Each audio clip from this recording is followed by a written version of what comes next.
Hello, everyone, and welcome to the Sunday stream, the stream in which I do random things because it's Sunday. That's all the justification I need. Hope everyone's doing well this morning.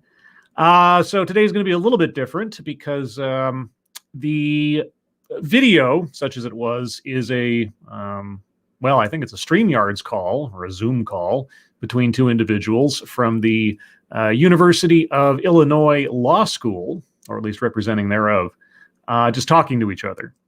And the entire thing goes about an hour and a half. So rather than go through the pain and effort of rendering all of the video of just two people going back and forth and talking to each other, I've simply distilled it down to the audio file. So this is effectively going to be kind of like a podcast broadcast of mine. There's not a lot visually going on here. So if you're riding in the car or just sort of listening as you do other things, that makes more sense this time around. You're not missing anything visually that I've removed from the equation here. So what are we talking about? Well, the title of this is The End of Policing, Why Police Reform Won't Make Us Safer and What Will. And this is coming again from the University of Illinois Law School, or School of Law. I forget exactly how it's rendered. And this is something that was broadcast about 2 days ago. And of course, it's on a topic that I've looked at many, many times in the course of my channel, this notion of abolishing the police. Not reforming in this case, but abolishing. And with the Derek Chauvin verdict and the recent other shootings involving police and all the hype, we are back once again into the calls for abolishing the police, defund the police, sever police ties from college campuses, on and on and on. And to this point, I haven't yet heard a reasonable rejoinder to, well, what do you replace police with? Maybe this time we'll hear it. I don't know. So all that is preamble, a few hellos, and then we'll get right into it. Jaeger Pony, Johnny Hellcat, Matt Barnes, Funtime Bat, Seftus Wolf, Dr. Keeve, Genti, Maxi, Magister, Ex-Bubba Hotep, Always Lost on Nothing Else, Arc 210, who else is here? Ryan R. And I think that's everybody. Everybody here. All right. So with the usual tradition I have with very long things to look at. Okay, that came out wrong. Strike that. Very lengthy pieces of video or audio for me to examine. I'm only going to go for, in my real time, about an hour, unless there is something so compelling about the audio that I am forced to continue. So about an hour's worth of time for the sake of this. And of course, if you're watching this in the future and you look at the timestamp on the video and it's longer than an hour, well, something caught my mind. So with all that, a couple other hellos here. Killer Turnus, formerly Rodline. And is that everybody? All right. All right, guys. So again, nothing visually going on here, just audio. This clocks in at an hour and 25 minutes. I will go for an hour of my time at the minimum, and we'll see where we go from there. So let us begin. Okay, let's go ahead and get started. You guys hear all that? Let me know if you can hear the audio real quick to make sure sound test, since I'm just doing an audio file. Again, for anybody joining late, I'm just playing the audio. I've got the pictures up there so you can see who our speakers are, just for reference. But it's just going to be effectively a podcast today. Sounds Goods is Dr. Keeve. Sounds Goods is Matt Barnes. Sounds Goods is Seftus Wolf. All right, with all the sounds goods, here we go. Good afternoon, everyone. My name is Naomi Paik, and I'm so pleased to welcome you to this afternoon's event featuring Alex Vitale. I'd like to start with our land acknowledgement. Oh, our land acknowledgement. I guess I shouldn't be surprised. So we recognize and acknowledge that we are on the lands of the Peoria, Kaskaskia, Piankashaw, Wea, Miami, Mascoutin, Odawa, Sook, Miskaki, Kickapoo, Potawatomi, Ojibwe, and Chickasaw nations. These lands were the traditional territory of these native nations prior to their forced removal. And yet you still occupy them of your own volition. Okay. These lands continue to carry the stories of these nations and their struggles for survival and identity. How can they survive, thrive, or have an identity when you're still there? Why aren't you picking up and moving out? I don't know. As a land-grant institution, the University of Illinois has a particular responsibility to acknowledge the peoples of these lands, as well as the histories of dispossession that have allowed for the growth of this institution for the past 150 plus years. It's odd that you would associate yourself with such an evil institution. But I'm assuming you still draw a paycheck, maybe? I don't know what our speaker's position is in the school. I don't know if she said it. I obviously missed it. But I always find it interesting when people who either work at or benefit from a particular institution then take time out to tell everybody how bad they should feel that they're actually either on ground or somehow benefiting from ground that used to be owned by somebody else at one point in history. It just always baffles me. We are also obligated to reflect on and actively address these histories and the role that this university has played in shaping them. This acknowledgement and the centering of Native peoples is a start as we move forward. This acknowledgement does nothing. It's not going to change history. It's not going to right wrongs, and on and on. Now, might make you feel better, I guess, or make you feel more, I don't know, legitimized in why you're doing what you're doing, or still drawing a paycheck, or still benefiting from the institution, but it doesn't actually do anything. Maybe you know that at heart. So as we gather to experience this event on the failures of police reform and what we can do to actually build communal safety, we have an opportunity to reflect on the ways that systems of oppression have shaped this institution in particular. Well, isn't your institution a system of oppression in and of itself? I mean, it doesn't just divest itself of those systems of oppression because it's in the modern day, right? We challenge all of us to create new relationships and systems that support reciprocity, dignity, and the liberation for all people. And just as a sidebar, I want to shout out our students who have been organizing to adopt the kingfisher as UIUC's official mascot and to replace the chief at long last as we enter this third decade of the 21st century. Oh, the kingfisher instead of the chief.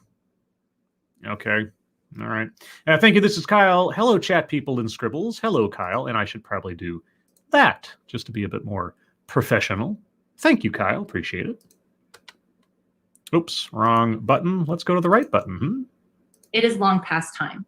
And I also want to commend the students for producing their own Kingfisher merch and bringing to life their ethical demand without waiting for the institution. So way to go. Thank you so much. Go Kingfishers. Will changing the mascot erase the history? You know, will removing Native American iconography of one sort or another make things better? I mean, if it makes you feel better, by all means, I suppose. Okay, so before we get going, let me explain how this Zoom format works. Okay. Please do ask questions at any time through the lecture today through the Q&A function, which you can find at the bottom right of your Zoom window. Mm-hmm. You won't be able to access the chat. We've actually disabled it for the purposes of this meeting, but we encourage you to post comments and questions in the Q&A. I can't have any live chat going. And while we welcome all kinds of questions, including critical ones, we do not welcome abusive language or threats of violence. Oh, well, that's reasonable, I suppose. Of course, if you shut down the chat, I'm not quite sure what the danger is if you're just going to accept questions through a filter. Thank you, formerly Rod Line. As an Illinois resident and alumni who pays this woman's salary, I disavow. Well, again, I've always found it interesting when somebody's going to stand up on a stage or in a platform and essentially trash the very institution they either pull a paycheck from or continue to work for or continue to live on the land that they're disparaging ever was taken from the original people and so on. But what do I know about hypocrisy, I guess, right? Thank you, Johnny Hellcat. Changing the mascot, removing the natives again. That's conversation for another time. I'm not quite sure that they're actually accomplishing anything about what they mean to accomplish by deleting symbols that may have changed in appreciation over time to something positive rather than being something that's meant to make fun or something. So anyway. You can also, if you need it, you can access the closed captioning in the bottom right corner of the Zoom window with the CC live transcript button. Holy cats, ex-Bubba Hotep, thank you so much. I haven't been able to support one of my favorite people on YouTube for a bit because timing. I'm officially off to bed. Take care, and I'll watch the rest later. Bubba Hotep, thank you so much. That's so generous of you. Thank you, and I appreciate it very much. I hope you enjoy this when you get a chance to listen to it. Also, I just want to apologize regarding the audio real quick. Since I removed the video portion of this because I didn't want to render an hour and a half worth of video and the time it would take, etc., and the unnecessary nature of it, I don't have a way to sort of visually tell when we get to the conversation with our speaker. And so I would, if I could, skip over some of this introductory stuff if I could, but I don't have an efficient way to do so. So you'll just have to bear with me. And of course, I'm bearing with it as well at the same time. So we are all in this together. So I thank the co-sponsors of this event. Oh, boy. The College of Law Program in Criminal Law and Procedure, the Education Justice Project, the Center for Advanced Studies Initiative on Abolition. Advanced Studies in Abolition. And not abolition, and I'm assuming not an abolition in regards to like historical abolition of slavery and so on. No, we're talking about new abolition. And new abolition is the abolition of police. Right. But the other thing, too, I'll just say is that this is why I picked this out specifically. There are a lot of videos and a lot of speeches and debates on police abolition out there. You can find them on YouTube, etc. I guess there's two reasons. One, it's something that was done within the last couple of days. So it's very recent and it's very timely with whatever's going on in the world. And two, this is coming from an educational institution backed by an educational institution and so on. So this is coming from a source that comports itself to be an authority on things. And that is more interesting to me than just some other random person or news outlet giving their opinion or something. So that's why I chose this. And the HRI Mellon Initiative in the Legal Humanities. And my very deep, deep thanks go to Holly Klingon, Cindy Smith, and the other workers whose invisible labor makes this event possible. Invisible labor? I'm sure it wasn't invisible on their end, but okay. The main sponsor of this event is the Public Safety, Policing, and the Justice System Working Group, a task force that seeks to address racism at UIUC. Oh, a task force. So is this an official task force or an unofficial task force? Racism at the University of Illinois Law School or College of Law or whatever. Okay, so you are working for an inherently racist institution. All right, I just want to make sure that we understand that. Obviously, given the regular police murders of citizens like 7th grader Adam Toledo. That wasn't a murder. That was not a murder. Stop mischaracterizing what happened in that situation. It was, as Monkey called it, a justified tragedy. But it was not a murder. That cop did not go out there wanting to hurt anyone. Watch the video. Among the 3 people per day who've been killed by police during the Chauvin trial. Were all of those people killed unjustifiably? Are there no instances where there is no choice left? I don't know, someone running at somebody with a knife, perhaps? And the clear targeting of Black community members by the UIPD, as seen in Lee Gaines' reporting. I'm sure that's really accurate, the way that you put it, because you've been so honest so far. Addressing police violence must be central to any effort to dismantle racism here. At this moment, it's not entirely clear how the recommendations of this task force, which includes 4 police officers, will be implemented. And as Dr. Dylan Rodriguez has argued, such task forces often allow universities to preserve and protect the violent institution of policing. Policing will always involve violence. I hate to tell you this. People are violent by nature, and people who are breaking the law in one way, shape, or form are committing acts of violence. And that's why we empower police officers, unlike regular citizens, to enact violence when necessary to preserve the peace. It is an unfortunate fact of reality. You are never going to remove violence from law enforcement or the preservation of order, because preserving order presumes that there is a disorder taking place, and disorder between peoples oftentimes is violent. And yet I cling to the hope that the UIUC administration will prove this statement wrong, even as I witness its truth unfold. I am thus profoundly grateful that Alex Vitale is here joining us today to discuss the end of policing, why police reform won't make us safer, and what will. She said the thing. She said the thing.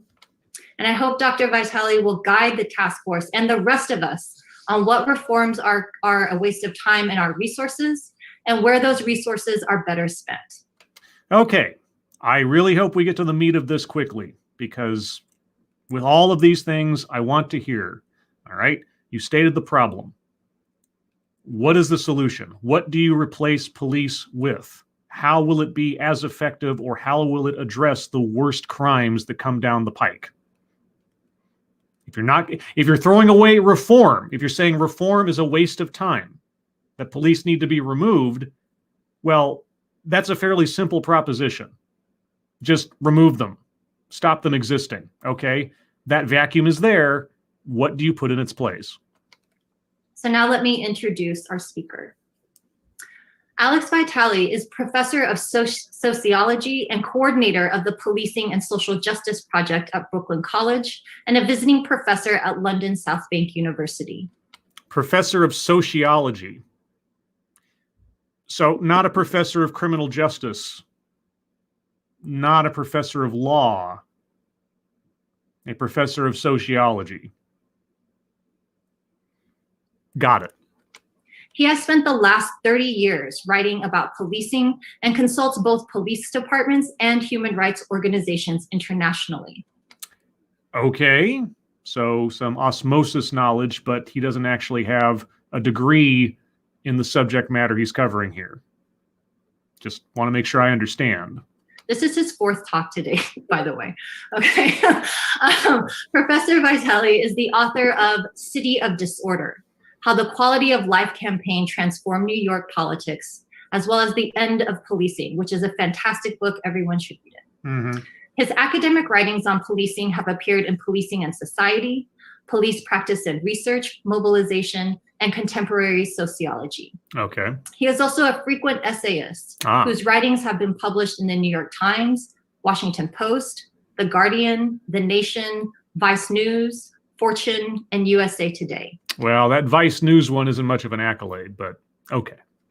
He has also appeared on CNN, MSNBC, CNBC, NPR, PBS, Democracy Now!, and The Daily Show with Trevor Noah. Wow. That gives him all the credibility in the world, because only honest and intellectual people show up on those shows or channels. Okay. So everyone, please join me in welcoming Alex Vitale. Welcome. Yay. There's nobody here, that's a Zoom call. So, hi. Thank you, Naomi. It is such a pleasure to be back at the University of Illinois.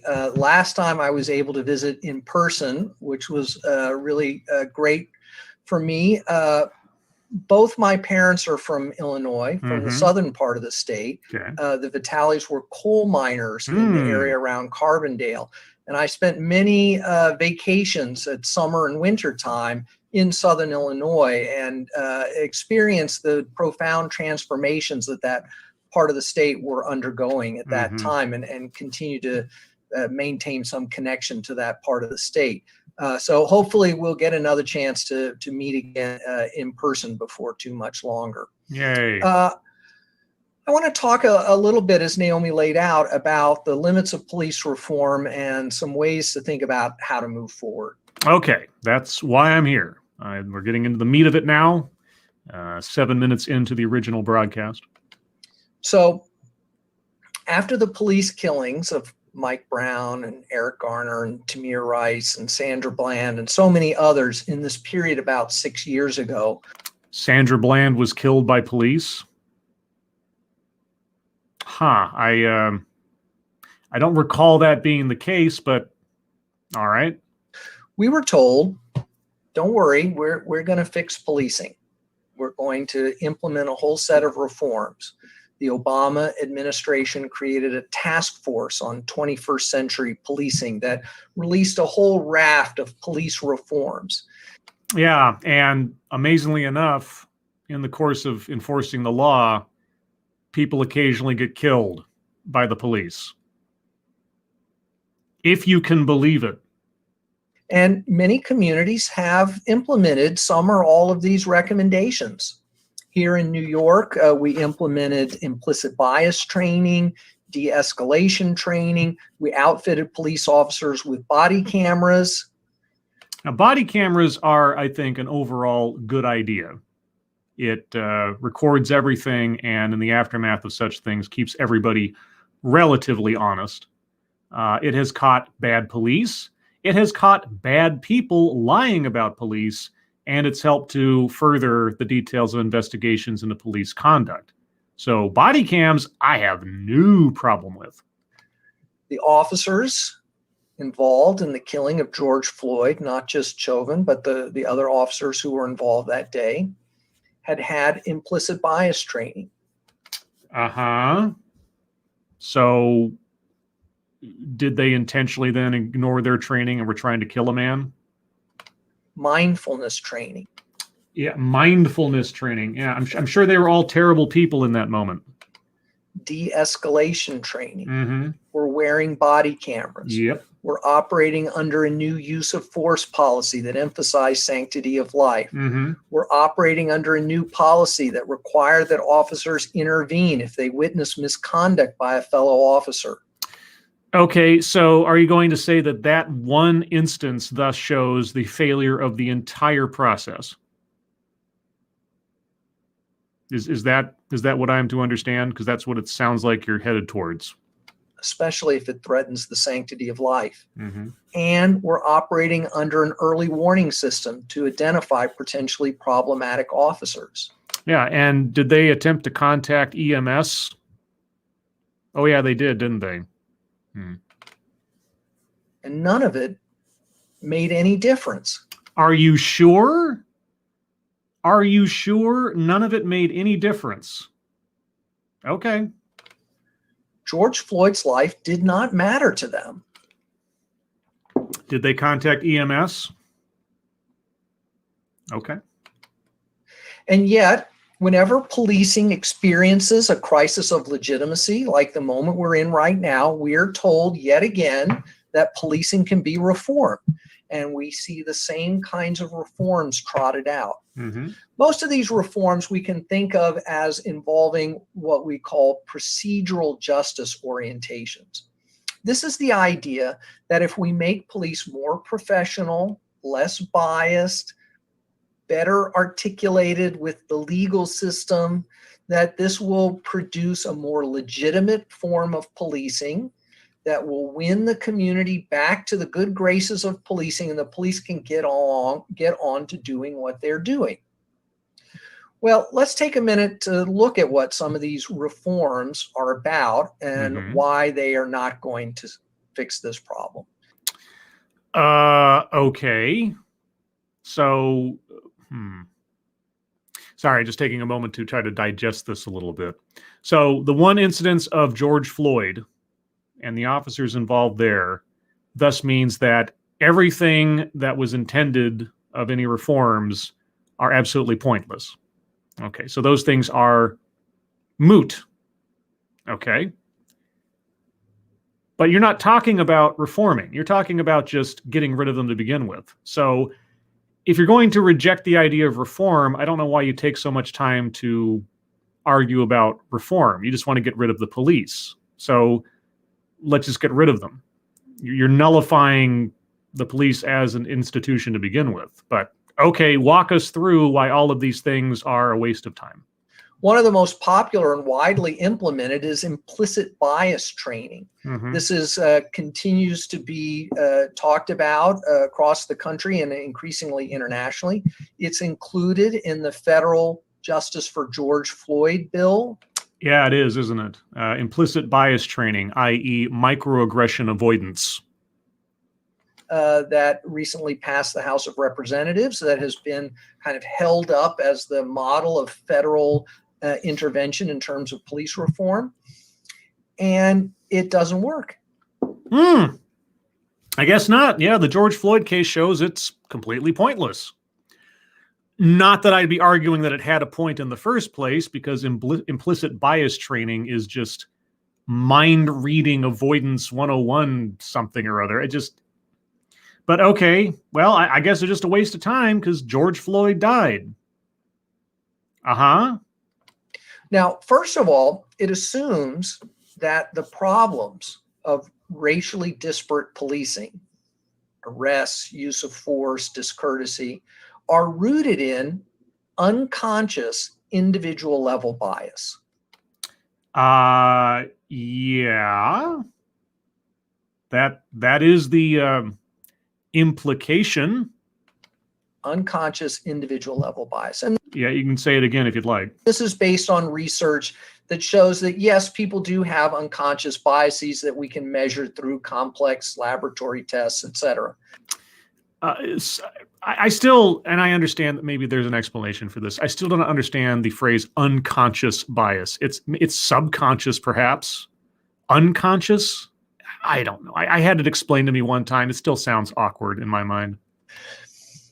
But this is not really relevant to the deeper problems of racially disparate policing. Oh. First of all, we have a problem of explicit racism in American.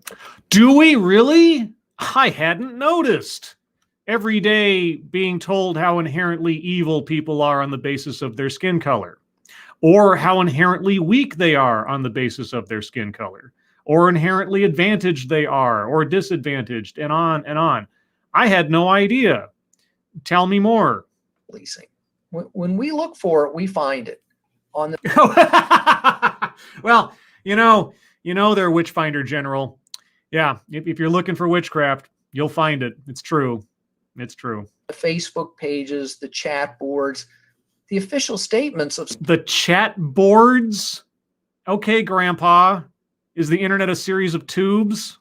Some police union leaders are openly racist. Mm-hmm. Here in New York, they just fired a deputy inspector, a very high-ranking police official, who for years had been using a pseudonym to post racially inflammatory rhetoric on a police-only chat board. Wow, for years, a pseudonym. So did they know who he was at the time? And golly, why would he be fired? If he's being explicitly racist in an institution that is inherently racist and suborns racism, why would he be fired? And what was his job at the NYPD? He was in charge of the Equal Employment Opportunity Office. Oh. He's who you went to if you felt like your boss was sexually harassing you or engaged in racially discriminatory behavior. Wow. And when they found out who he was and what he was doing, they let him keep his job. Oh, wait, no, they fired him. So, problem? And for years, he had been posting racist screeds using a pseudonym on a chat board. Okay, using a pseudonym. So, what? Not a good example. Not a good example. If upon discovery of this person and his beliefs, given his job and just etc., trust in the community, he was then fired. No amount of implicit bias training is going to fix that. They fired him.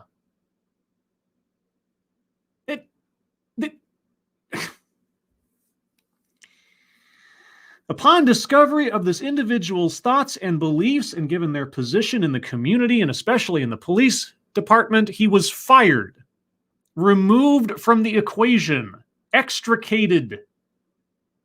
What?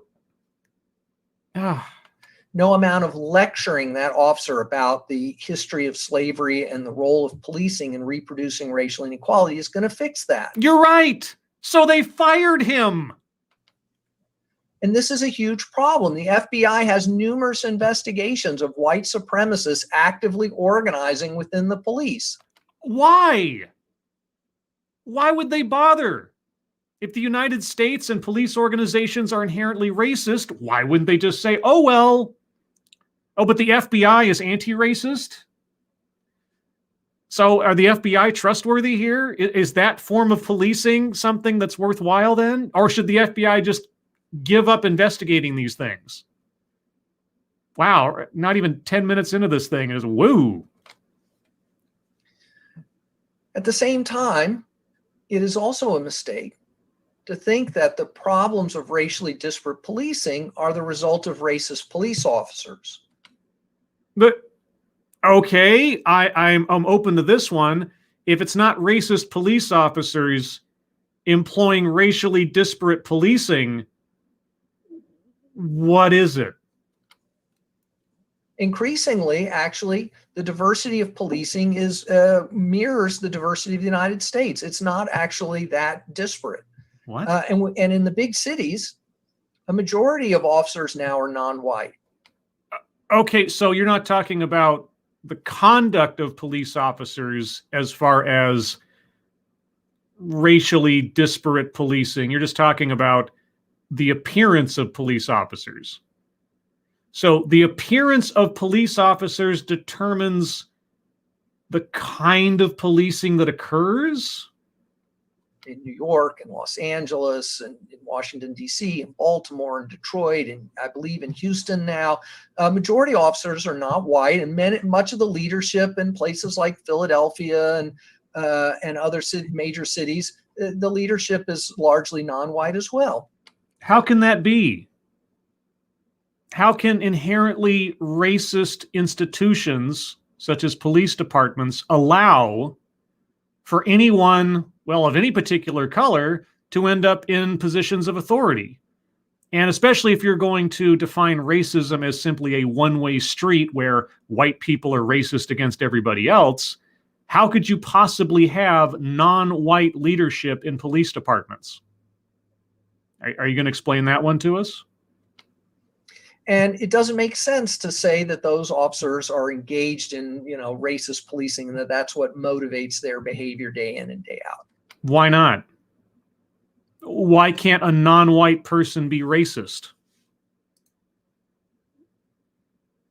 Or are you just sort of saying rhetorically, sarcastically? I guess we'll find out in a second.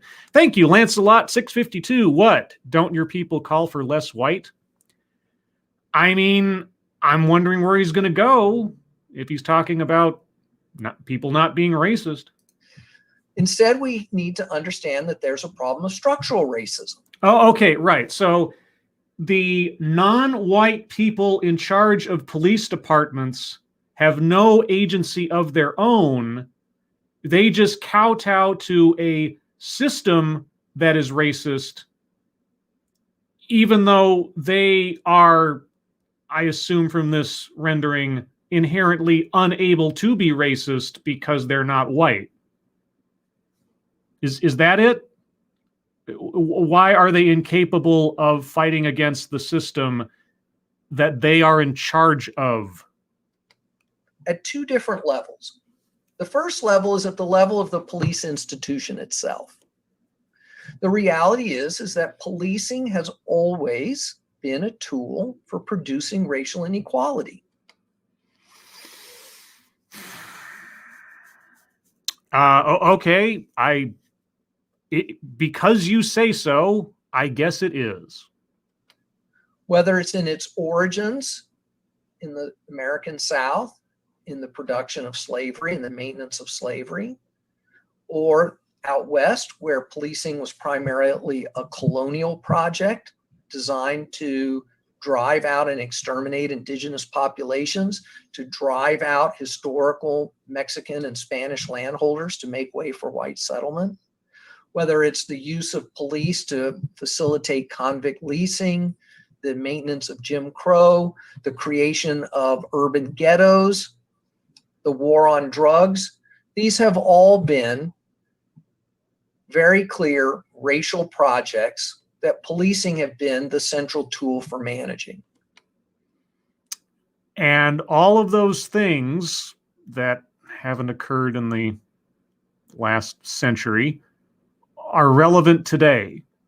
That is what. So what would you say, Philadelphia? I'll just take Philadelphia as a hypothetical. So the police leadership in Philadelphia are behaving and acting in accordance with the belief systems of Jim Crow era policing and law.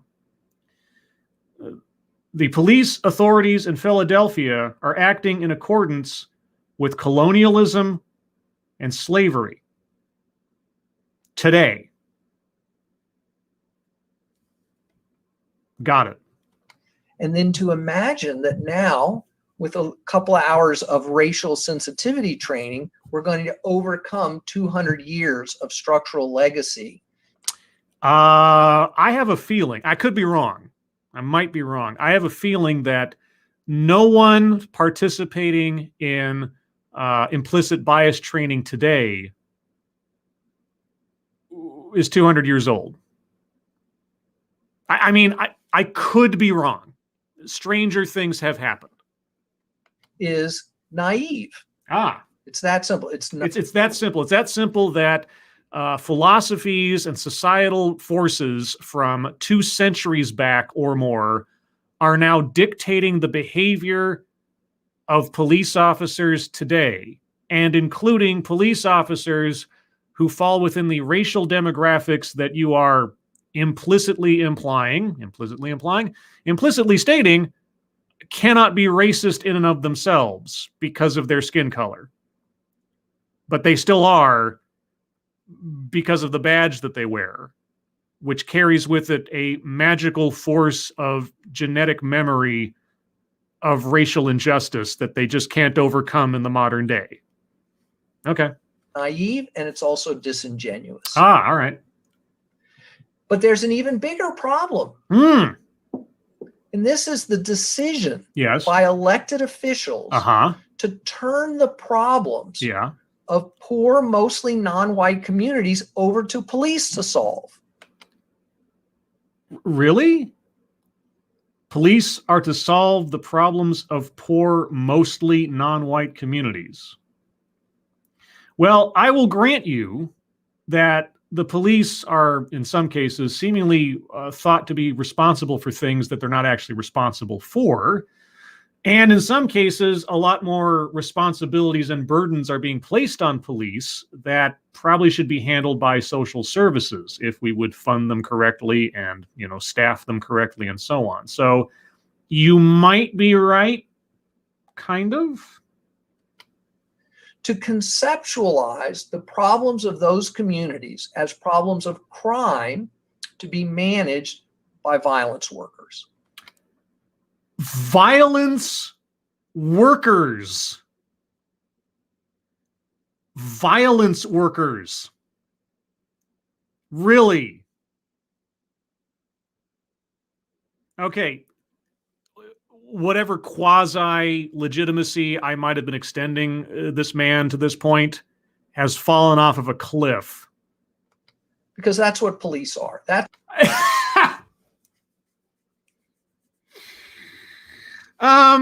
Hey, Professor. It might be petty of me to suggest this, I understand, because I am a pretty petty person. Do you think you might be in need of some explicit bias training? That's what distinguishes police from all other types of government workers, is the authority and ability and authorization to use violence. That is not their exclusive realm, though, is it, sir? They are not state-sponsored assassins, as much as I assume that you think that they are.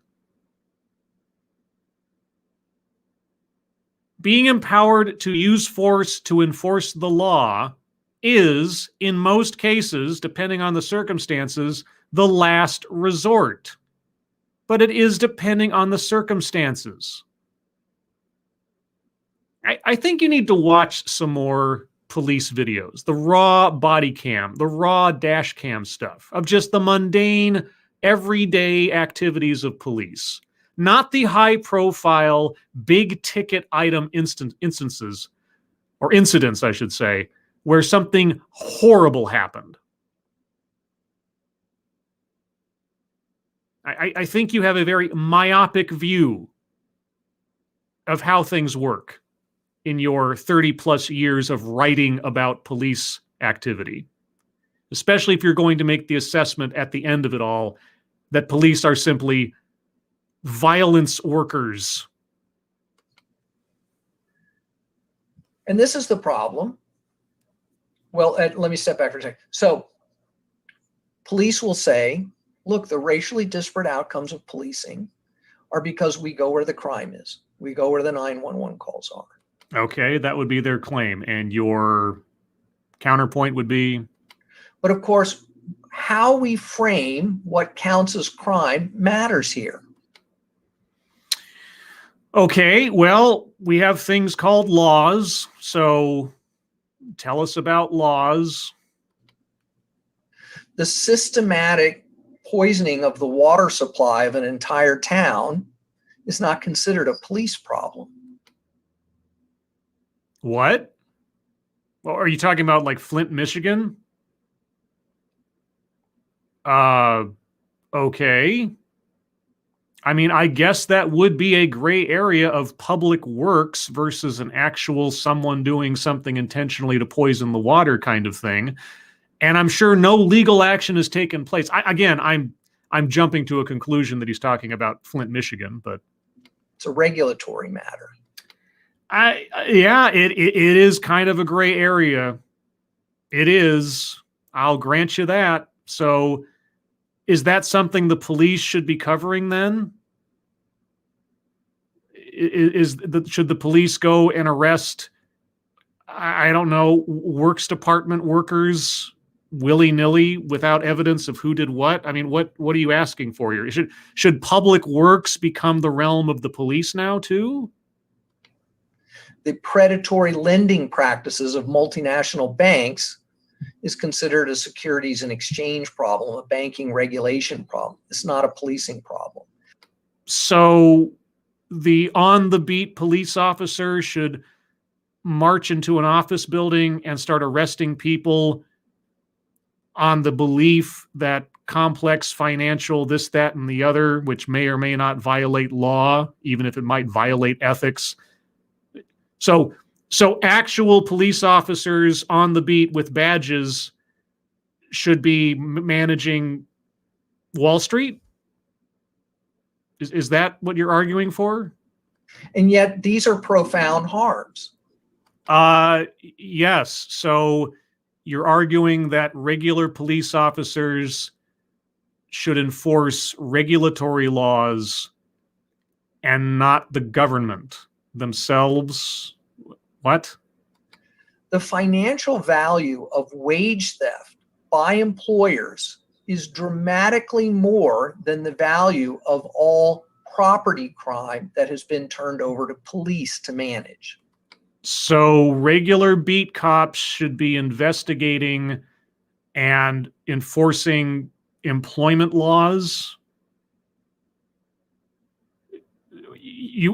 You want the cops to kick down doors and slap the cuffs on a bad employer for violating employment laws? I mean,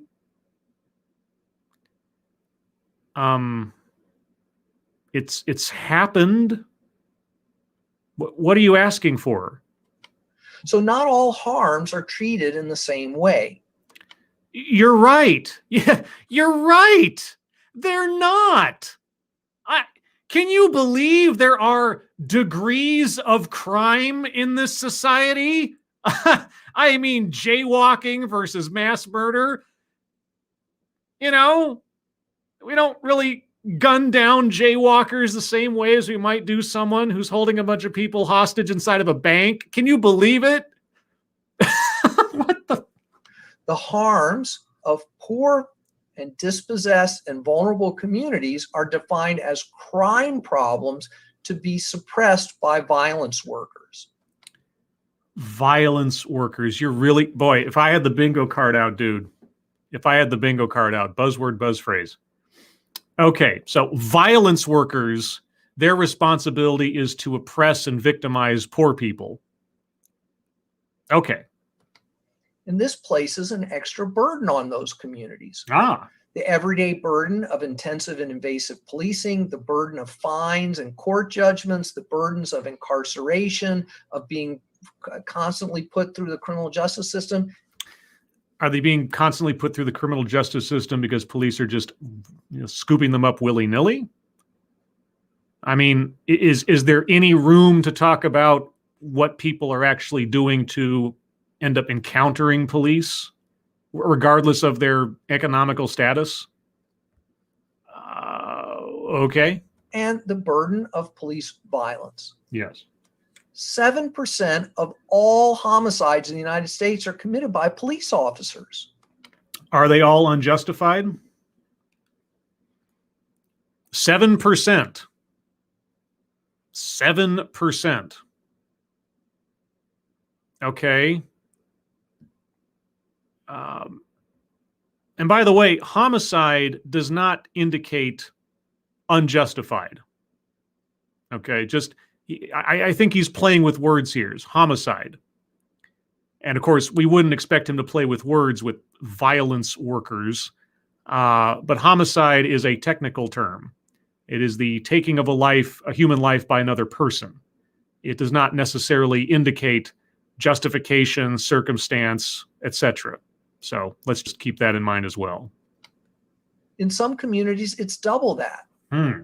In some communities, it's as much as 20% of all homicides.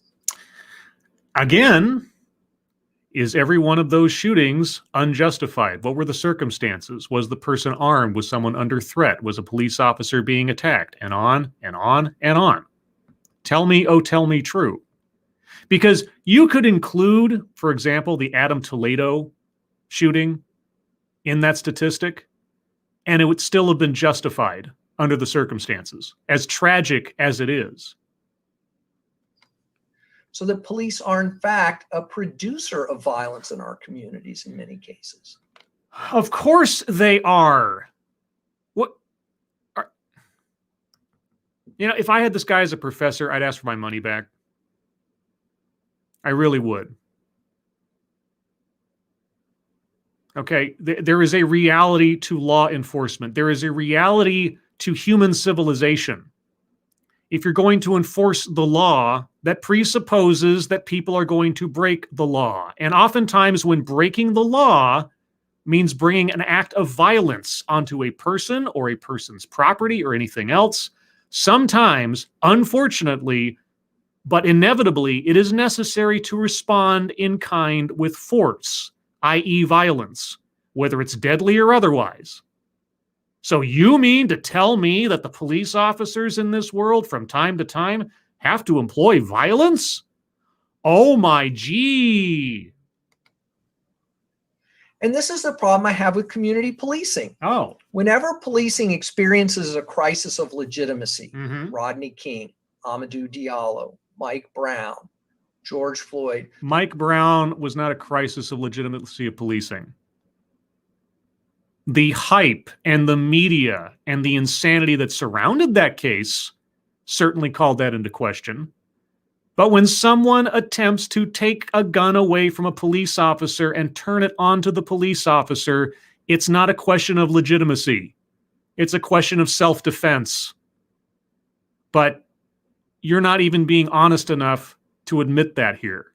So, Professor, if you're not going to be honest about the facts of the cases you are citing as examples of your argument towards the problem, you're not acting in good faith, first and foremost. Okay? You're not acting in good faith. Thank you, Chat Mort. Let me pull that one up on the screen here. Hi, Scribe. If you were allergic to stupidity, you would need an EpiPen today. If I was allergic to stupidity, I would have been dead many, many, many, many years ago. Or I'd just be in a constant state of breaking out in hives or something. But it's true. Thank you, Chat Mort. And everybody say hi to Chat Mort. Everybody say hello. Tell her how nice she looks today, because I'm sure she'll be blushing as a result. Okay, yes, police produce violence. That is their main export, if you know. We hear community policing trotted out as the solution. But community policing is rooted in the idea that the community is supposed to bring its problems to the police so that the police can develop a solution. Yes, that is part of the idea that, it is a symbiotic relationship. It is difficult for the police to do their jobs as effectively as they could if the public and the community they are policing refuses to cooperate. That is the idea. Yes. But what tools do police have to resolve our community problems? I don't know. Are you going to tell us guns, batons, and tasers? Guns, handcuffs, ticket books, tear gas. These are not the tools that are going to solve our community problems. Do they have access to stable, affordable housing? Oh, okay, so the cops are supposed to be, what, real estate agents now? Thank you, Mr. Tickle Trunk, for the happy dancing Dogcat Fox. Oh, Dogcat Fox. How are you doing today, Dogcat Fox? Wowie, wow, wow. Yeah, I know. It's something else, isn't it? Thank you, Mr. Tickle Trunk. What are the police supposed to be landlords now? Are they supposed to be real estate agents as well?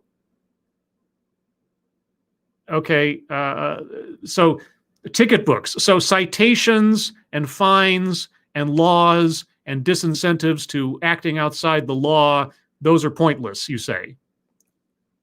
Well, you are arguing to abolish the police, so I guess you would say that. Okay. High quality mental health services. Is that supposed to be the realm of the police? I mean, don't get me wrong. It is true, and it is inevitable, that people in public service roles, especially those that interact with the public directly, oftentimes end up wearing more hats than their job descriptions might otherwise imply. Like a school teacher, for example. Well, not only are they a school teacher, but oftentimes they might have to be a counselor of a kind, a babysitter of a kind, right? A social worker after a fashion. Everybody ends up doing this in most jobs, right? You act beyond necessarily your job description, your inherent sort of professional rubric, let's say. Police officers more than anything else. That's why they have so much training on so many different things, on de-escalation, on negotiation, on community policing, on use of force when necessary, and on and on and on. Is that training always effective? No. Is it always of the highest quality? No. Is the individual police officer responsible for acting within the boundaries of that training and of the law? Yes. Do they always do so? No. But you can't just say that you're going to pile on more societal ills on the police. I mean, if that's what you're suggesting, because that sounds like what you're suggesting, is that the police need to be responsible for housing and mental health. How many PhDs should a police officer carry to be legitimately operating in the world then? Thank you, Mr. Tickle Trunk, again. The parallels here with people who blame all cops for uncommon incidents and those who think all black people are responsible for crime is astounding. The jumps in logic, the dishonesty, the all or nothing notions of these deals, and that every time a police officer uses force, it is an injustice, it is wrong, it is unnecessary, there were other options. It is a case-by-case basis. It really is. You can look at statistics and outcomes, but you cannot say with any certainty and make any moral judgment inherently over a statistic when it comes to policing. That's what makes it so difficult.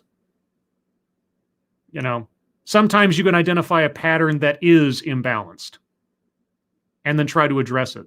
But to say that the use of force or the deaths of people by the hands of police are evidence of police institutions going wrong or inherently wrong or unjust or evil or something is nonsense.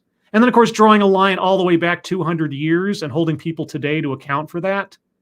Come on. Thank you, Matt Barnes. I'm taking you downtown to a beautiful 2-bedroom overlooking the river. And a brand new car. Oh boy. Oh boy. Okay, we're coming up on the hour mark for me. I'm going to give it a little longer. Man, at the rate we're going, I don't know if he's going to get to the point of telling us what he's going to replace police with, but so far his arguments for why police are inherently evil kind of tell me that anything he has to offer is pretty poor as well. Medicalized drug treatment, counselors for our young people in schools who are struggling. There are no such things in social services beyond the police that can or attempt to handle these things. Really? There's no housing assistance. There are no social workers, no counseling resources. Police officers do not refer people to counseling resources to deal with addiction or homelessness or anything else. I mean, what are you asking for? Are you saying that police should be responsible for these things as well? When you've just told us that police as an institution are inherently evil, racist, and quote unquote violence workers? What are you arguing for here? No, they don't have any of the tools that safe or affluent communities rely on to produce public safety for their members. What? Affluent? Okay, I just had a total syntax error. Police have no resources or access to resources.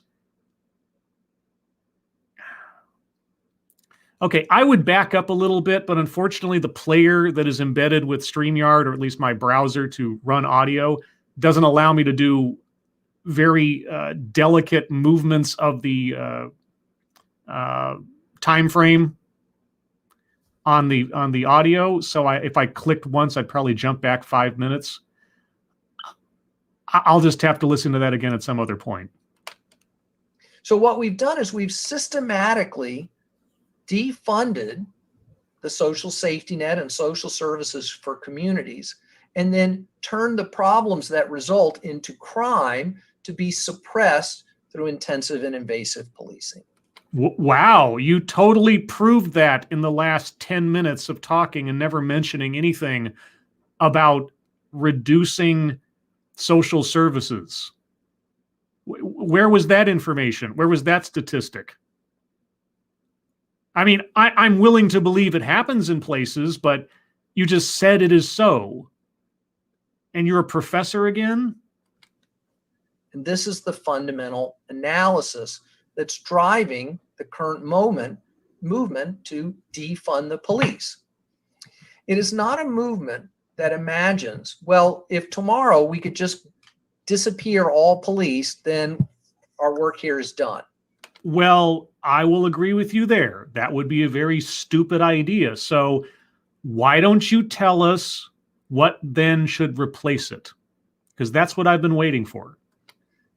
The point here is to try to produce public safety in a way that is better than the system we have now, that doesn't come with all the collateral consequences of using violence workers to solve our community problems.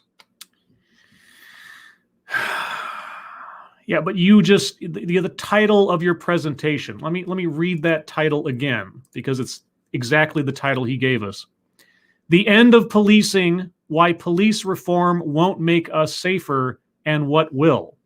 So when you say that, you're not talking about reforms, because reforms to the current police system is a waste of time, right? So you are talking about disappearing police, violence workers tomorrow. Okay, you've given us all the preamble. When are you going to talk about the replacement? So what are we using police for? Obviously just hurting people. That's all that they do. They bring violence. They're violence workers. Why do you keep calling them police? That gives them some kind of nobility. I mean, all they do is produce violence. That's it. That's all they ever do. That's the only thing that they employ to solve problems. So why are we bothering debating this? You've already told us the reality. There's nothing else to debate. It turns out primarily to manage the consequences of systems of inequality. So policing emerges in the 19th century in relationship to the three primary systems of economic inequality and exploitation during that period. Yes, because prior to the 19th century, there was no notion of law enforcement at all. I mean, you can argue that the style and the process of policing became more modernized, obviously, in the 19th century, but why don't you go a little bit deeper just to the notion of law enforcement, right? Civil order, because that idea goes back a little further than the 19th century. But you're not going to talk about the fundamental need for law enforcement in a civilized society. You're going to go back to the 19th century, antiquated notions of law enforcement as compared to today. Okay. Which are slavery, colonialism, and the production of a stable, compliant industrial working class. And that's exactly how things are today. Now, today, we don't have slavery and colonialism in that 19th century sense. And we don't have it in that 19th century sense? Oh, okay. Well, tell me about the slavery that we have in the 21st century sense. Tell me about the colonialism we have in the 21st century sense. Why bring, if they are irrelevant, why are you bringing them up? in the US, we barely have industrialization. Yeah, well, I'll give you that one. That's a pretty sad statement, isn't it? What we have instead is neoliberal austerity. Neoliberal austerity? This is the idea that in the face of globalization, which these elected officials created through their discourse around free markets, in the face of that, all government can do in local places is to subsidize the already most successful economic actors in hopes that they will become so successful on the global stage that some of that wealth will trickle down to the rest of us. Okay, so states, cities, and the government, their only strategy for, I don't know, improving people's lives is to give money to rich corporations. I mean, don't get me wrong. Rich corporations get way more advantages and tax benefits and things than they probably deserve. But that's all they do. That is the strategy. That is it. Really. Okay. So Detroit is run by OCP. Okay. And so local governments give tax breaks to the rich, deregulate, give them incentives, do their downtown development deals. Is that what's going on or has happened in New York with Amazon recently? Is that, I mean, you know, corporations, giant corporations, justified or otherwise recently, are the villains. Billionaires are supervillains simply for existing. You know, that's the current zeitgeist, right? In hopes that this will create some broad economic prosperity. Well, if there's a company that can afford to create jobs in your jurisdiction, then yeah, that is an idea. Drawing people to come to your place to do business. You know, sometimes the lengths to which some jurisdictions go to make that happen are ridiculous, and sometimes they're just practical.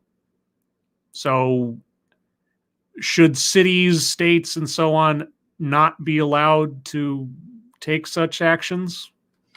And to pay for the tax breaks and the deals and the incentives, they've had to cut back, austerity, defund schools, defund social programs, defund municipal workers.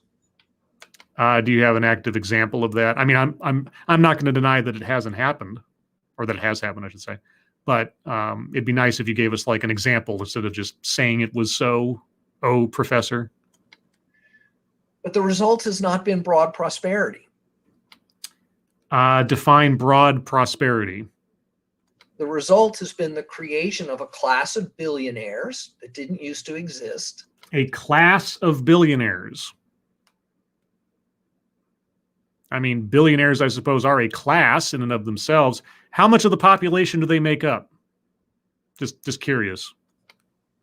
That have the majority of the country's wealth. Right. They all possess the wealth, and nobody else can have wealth now. That's why there are so many billionaires. What? And at the other end, we've produced mass homelessness. We've produced mass homelessness. Okay.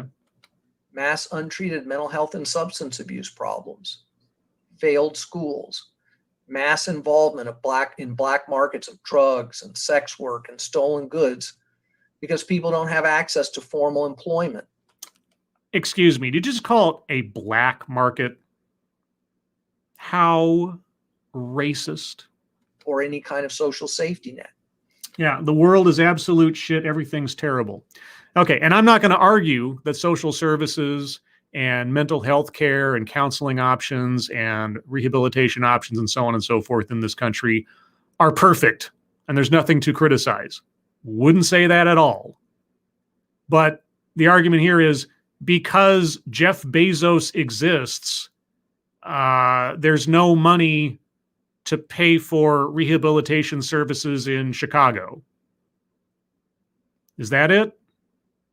Jeff Bezos is taking all the money away from social services because there's a finite amount of money and Bezos has most of it? Is that it? And then we've turned each of those problems into a crime problem to be managed through policing. Well, violence or the distribution of drugs shouldn't be a crime problem. And violence on the basis of drugs. I mean, what shouldn't be a crime? I guess that's my biggest question then. What should not be a crime? And I'm open to suggestions because I mean maybe there's things out there that should be decriminalized, you know, like marijuana.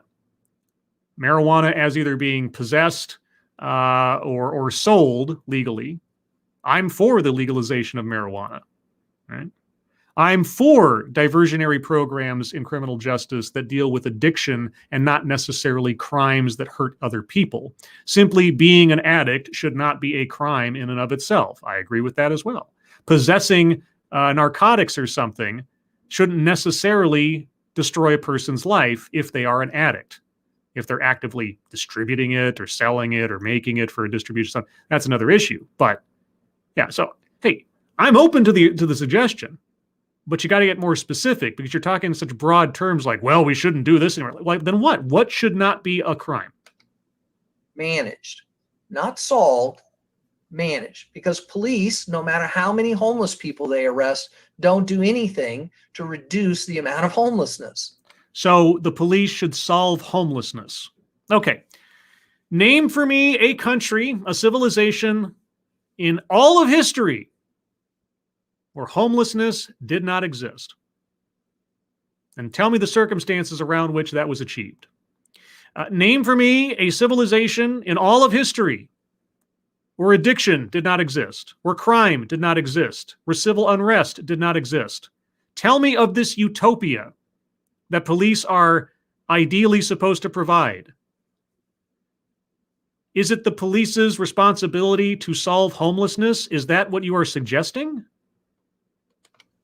The police, no matter how many mental health crisis calls they go on, don't do anything to connect people to actual, stable, ongoing mental health services. Really?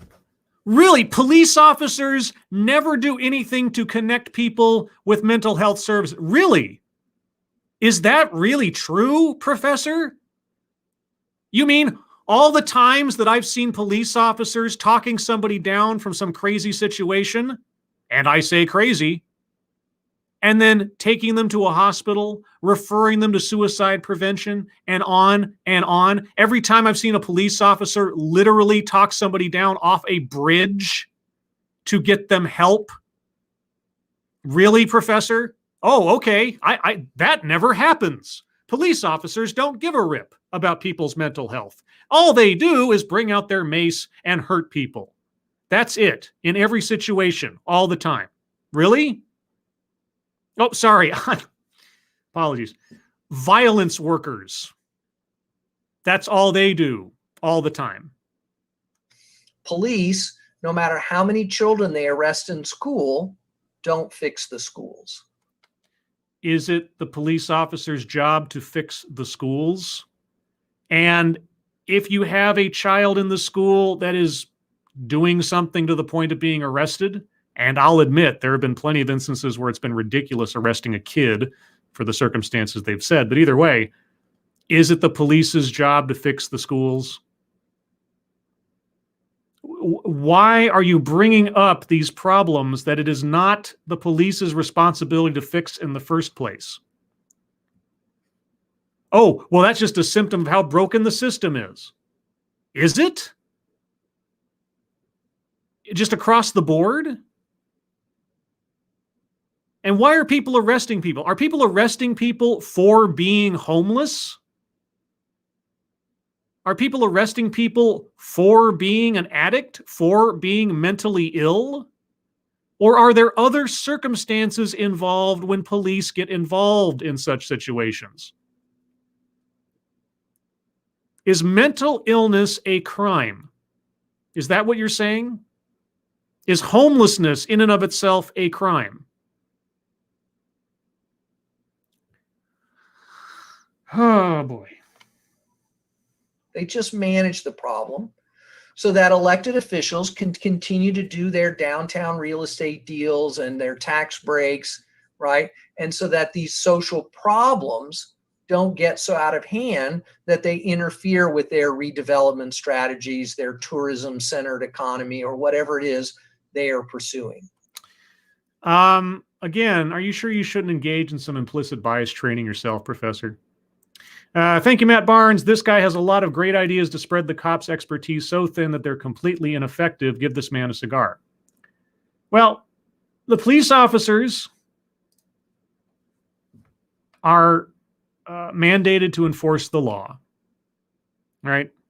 And sometimes the laws in place are wonky and the enforcement thereof are imbalanced. It's true. Right? You know, if someone is homeless and they have nowhere to go and they are sleeping in a park and no vagrancy is allowed in the park, what does the police officer do? The law is you can't sleep in the park. I'm just bringing up a hypothetical example. Okay. If the police officer overlooks this, then you have more people sleeping in the park. And the problem is, it's just a fact that violence, mental illness, drug crime, and so on is more prevalent amongst homeless people because oftentimes it is those things that lead them to be homeless. And if you have people without any kind of help or any structure gathering in a park without any kind of boundary, you're increasing the likelihood of something bad happening. So what is the police officer to do? The law is no sleeping in the park. So that police officer picks that person up and what? Throws them in jail? Is that it? The police officer has, I don't know, no leeway in what to do in that instance? Not refer that person to social services, not take that person to a shelter, right? Immediately criminalize that person? Is that what all police officers do all the time? If a police officer comes across someone who is obviously an addict, has a small amount of drugs on them, if the law says you can't have this much on you or this is a crime, well, but does the police officer always do that? Do they refer that person to counseling? They try to get them help? Never happens. They have no leeway whatsoever in their job. That's all that police do. They bring violence to people. Professor of sociology. Okay, I'm an hour and 15 minutes into this. Just to make it a more round number, so to speak, I will go on for at least the next 15 minutes, make it an even 90 minutes at the least. We'll see if he actually gets to a point in the next 15. And this produces this bipartisan consensus that we have that says that every social problem under the sun is something for the police to manage. No one thinks that. You dum-dum. Come on. There is a bipartisan consensus that it's the police officer's responsibility to solve homelessness, to solve addiction, to solve mental illness. What planet are you operating out of? Because it serves a political function for these elected officials. So what should we do differently?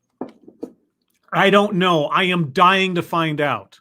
I'm waiting for you, the purported expert, to tell me.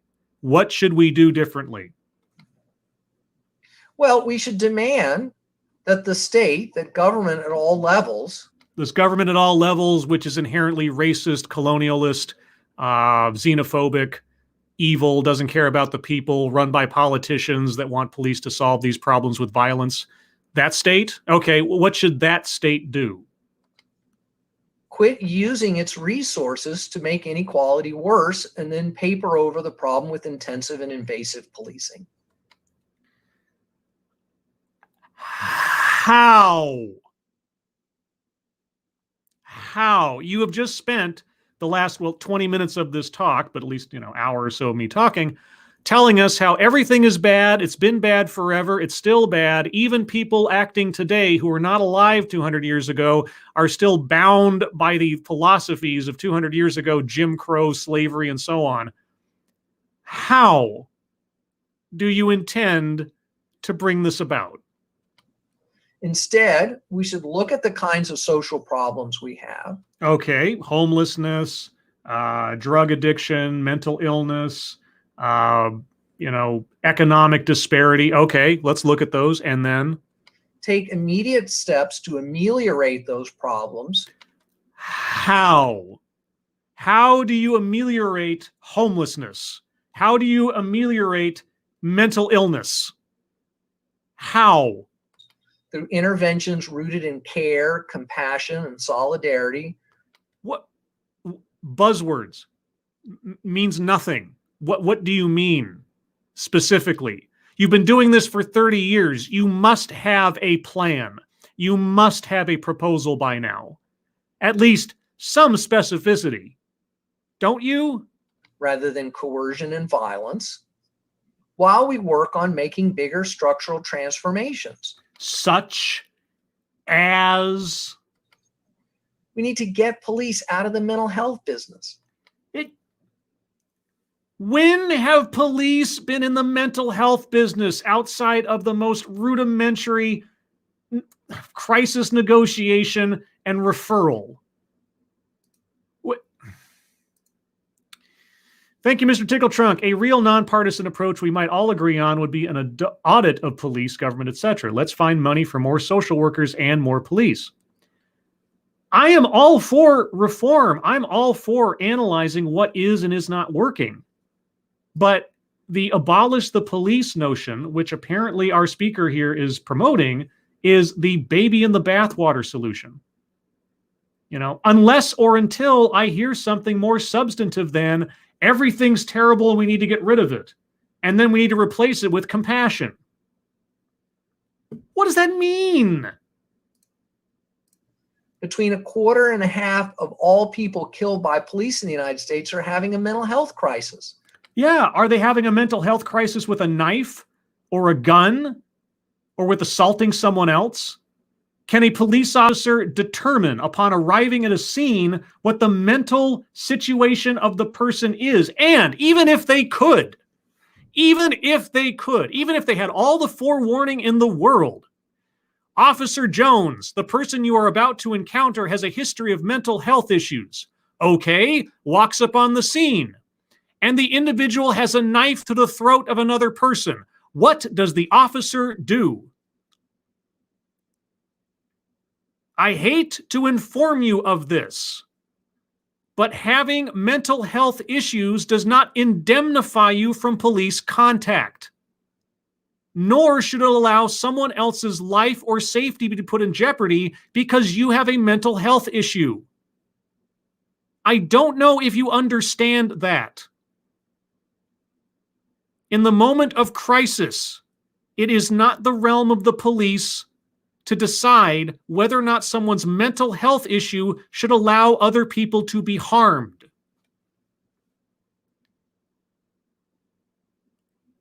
You've been analyzing police behavior and activity for 30 years. You ever gone on a ride-along? Have you ever watched any police video of someone encountering someone with a mental health issue? I have. I have seen hundreds of such instances, unfiltered, not produced or provided by police departments just because they want to show how awesome their police officers are, but for transparency. And you know what I see more often than not? Effort after effort after effort being made by police officers to talk someone down from doing something violent or dangerous before they take any other action. Talking to them.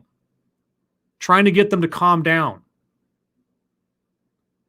Short of an actual assault taking place in the middle of a police presence, 9 times out of 10, they are talking to the person to get them to calm down, to come with them peacefully, to drop the knife, and on and on. Police officers do not show up with a couch to lay someone down on and try to cure them of their mental problem. That is not within their ability. That is not within their mandate. Why are you acting like it is? And why are you acting like police officers do nothing but violence when it comes to people with mental illness? If they even have the opportunity to engage with the person who has mental illness before something's going on. Because you know, the police are not showing up because there's no crisis. The police are showing up because something is going wrong. Help, 911. My son is off his medication and is violent in my home. Please help. I can't count how many times I've seen calls like that happen and seen the interactions thereof and seen police do everything under the sun to de-escalate before they have to use force with someone who is already a threat.